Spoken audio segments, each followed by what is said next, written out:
سب سے اعلیٰ درجے کا اسلام کیا ہے؟ من سلم المسلمون من لسانہ و یدہ۔ زندگی میں یہ طے کر لو، کوئی کتنا ہی تمہیں دکھ پہنچائے، کوئی کتنا ہی تمہاری بےعزتی کرے، چپ ہو جاؤ، سہ جاؤ۔ مرنے والے کی کیا عزت، کیا ذلت، میں نے تو مر کے دیکھا ہے، اور مجھے یہ حدیث سمجھ میں آئی ہے بڑی اچھی طرح، موتو قبل ان تموتو، کہ مرنے سے پہلے مر جاؤ۔ اس وقت اگر میں مر جاتا تو مجھے کوئی گالیاں دیتا تو مجھے کیا نقصان تھا، اور مجھے کوئی نعرے لگاتا میرے لیے تو میرا کیا نفع تھا۔ تو مرنے سے پہلے مر جاؤ، کوئی تمہیں برا بھلا کہے تو تمہارا کیا نقصان ہے، تمہیں کوئی واہ واہ نعرے لگائے تمہیں کیا نفع ہے۔ اگر اللہ راضی ہے تو مرد آباد اور زندہ باد سے بے نیاز ہو۔ ابو ذر رضی اللہ تعالیٰ عنہ کو ایک آدمی نے گالیاں دی تو انہوں نے فرمایا بیٹا ایک گھاٹی آگے آ رہی ہے، اس میں گر گیا تو جو کچھ کہہ رہے ہو اس سے بھی زیادہ کا حقدار ہوں، اور اگر پار ہو گیا تو تیری گالیوں سے مجھے کوئی فرق نہیں پڑتا ہے۔ من سلم المسلمون من لسانہ و یدہ موتوا قبل ان تموتوا۔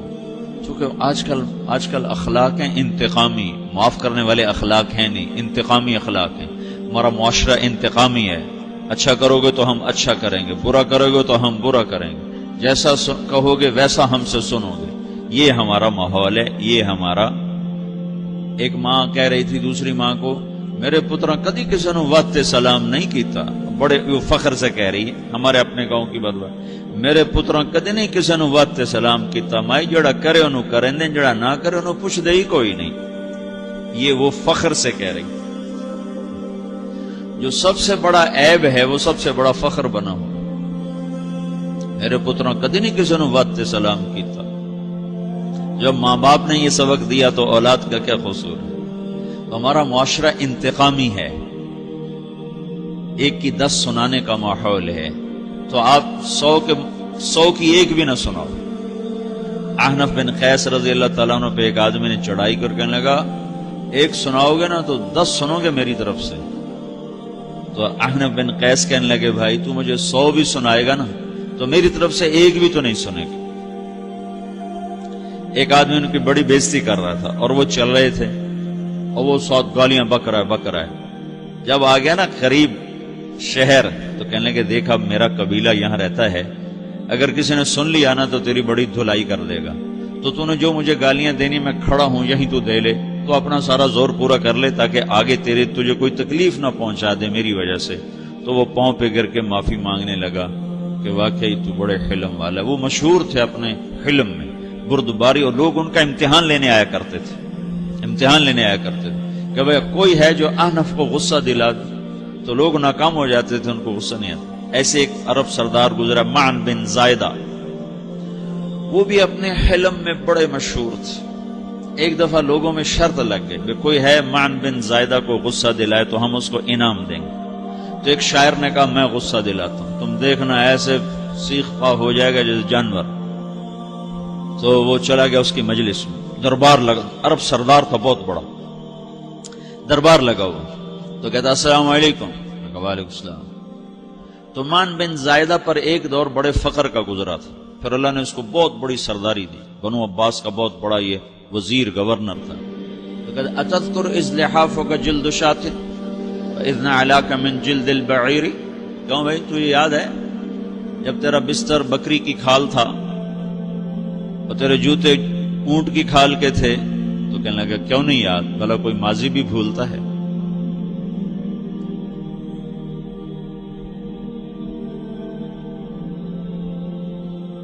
تو وہ کہنے لگا پہلا وار تو خطا کا فسبحان الذی اعطاک ملکا وعلمک الجلوس علی السریر، تو پھر ساری تعریفیں تو اللہ کی ہیں جس نے تیرے جیسے کو تخت پہ بٹھا دیا۔ کہاں بھئی ساری تعریفیں اللہ کی ہیں، میری تو کوئی اوقات نہیں۔ تو کہنے لگا سأرحل عن دیار انت فیہا وان جار الزمان علی الفقیر، جہاں تیرے جیسا حکمران ہو وہاں مجھے رہنا گوارا ہی نہیں ہے، میں یہاں سے چھوڑ کے نکل جاؤں گا چاہے کتنی تکلیف اٹھاؤں۔ بڑے دربار میں یہ ایک گورنر اور وزیر سے بات ہو رہی ہے، تو وہ کہتا ہے اچھا بھائی اگر تو ہمارے پاس رہے گا تو ہم تیرا اکرام کریں گے، اور اگر تو جانا چاہتا ہے تو پھر رافقت کا سلام، تو وہ یہ وار بھی خالی گیا تو پھر کہنے لگا فجد لی یبن ناقصۃ بمال،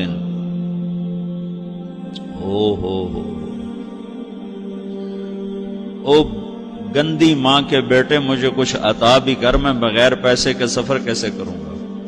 عرب کو کسی کو بھی ماں کی گالی دے دینا اور پھر عرب سردار ہو. فجد لی یبن ناقصۃ بمال، بری ماں کے بیٹے مجھے کچھ پیسے بھی دے، میں نے جانا ہے. میں کہا بھائی اس کو 3000 دے دیا جائے. اللہ تو کہنے لگا قلیل ما آتیتنی و انی لأتمو منک فی الکثیر، یہ تو بہت تھوڑا تو نے دیا ہے، مجھے اور دے. کہا اچھا بھائی 3000 اور دے دو. تو وہ شاعر کی بھی آنکھیں پھٹ گئیں. کہنے لگا اب ٹھہر جا ٹھہر جا، اب میں تیری اصل تجھے بتاتا ہوں. سألت اللہ ان یبقیک ذخرا فما لک فی البریۃ من نذیر، میں اللہ سے دعا کرتا ہوں اللہ تیرے جیسوں کو سلامت رکھے، تیرے جیسا دنیا میں کسی ماں نے جنا ہی کوئی نہیں. فمنک الجود والافضال حقا وفضل یدیک کالبحر الغزیر، تو ہی سخی ہے، تو ہی کریم ہے، اور سمندر بھی تیری سخاوت کے آگے کچھ نہیں ہے. تو نے کہا اچھا بھائی تو نے ہماری برائی کی، ہم نے تمہیں 6000 دیے، اب تو نے ہماری تعریف کی، اب 10,000 اور دے دو اس کو. باتیں ہی رہ گئیں، باتیں ہی رہ گئیں. کہاں سے لائیں ایسے لوگ؟ ہمارا معاشرہ انتقامی ہے، بدلہ لینے کا ہے، بدلہ لینے کا. تو میرے ساتھ کیا میں نے بھی کرنا ہے. تو اعلیٰ درجے کا اسلام یہ سکھا رہا نہیں چپ ہو جاؤ، سلامت بن جاؤ، سلامتی بن جاؤ، سلامتی کی علامت بن جاؤ. من سلم المسلمون من لسانہ ویدہ. اب وہ سوال کرتا ہے یا رسول اللہ ای الایمان افضل، سب سے اعلیٰ درجے کا ایمان کیا ہے؟ اسلام کیا ہے؟ کلمہ، نماز، روزہ، حج، زکات. اعلیٰ درجے کا اسلام کیا ہے؟ من سلم المسلمون من لسانہ ویدہ. یہ اخلاق کا ادنا درجہ ہے، ادنا درجہ ہے. ادنا درجے پر پہنچ کر آپ اسلام میں اعلیٰ درجے پر آ سکتے ہیں. وہ سوال کرتا ہے ایمان کیا ہے؟ تو آپ نے کہا اللہ پر، فرشتوں پر، کتابوں پر، رسولوں پر، موت کے بعد کی زندگی پر، تقدیر پر.